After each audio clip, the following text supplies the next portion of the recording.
ഇക്കൊല്ലം ഓണത്തിന് അച്ഛന് അമ്മയുടെ വക ഒരു കിടിലൻ സർപ്രൈസ്. അത് അമ്മയുടെ കൊച്ചു കൊച്ചു സമ്പാദ്യം കൂട്ടിവെച്ച ആ ക്യാഷ് കൊണ്ട് ആ ഒരു സ്വപ്ന ബൈക്ക്, ആ ഒരു എൻഫീൽഡ് വാങ്ങിച്ച് മുന്നിൽ വെച്ച് കൊടുക്കുന്നത്.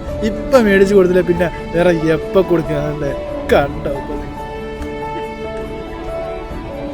ആൾക്ക് വിശ്വസിക്കാൻ പറ്റണില്ല കേട്ടാ. എടാ ഒരു സന്തോഷം നോക്ക്.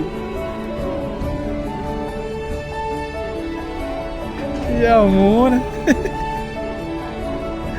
എടുത്തിട്ടൊരു വരവുണ്ടിട്ടാ ബൈക്ക് എടുത്തിട്ട് കണ്ടു നോക്കണേ നിങ്ങളൊന്ന്.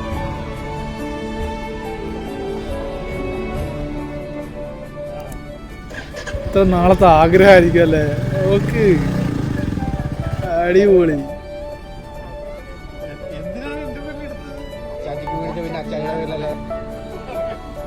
നീ എടുത്തിട്ട് ടപ്പട്ടപ്പടപ്പെന്നുള്ളൊരു വരവുണ്ട് നോക്ക്. അടിപൊളി. ഇക്കൊല്ല ഓണം ഇവര് കൊണ്ടുപോയി. ഓണായിട്ട് രാവിലെ തന്നെ ഹാപ്പി ആയിട്ട് ഈ ഒരു വീഡിയോ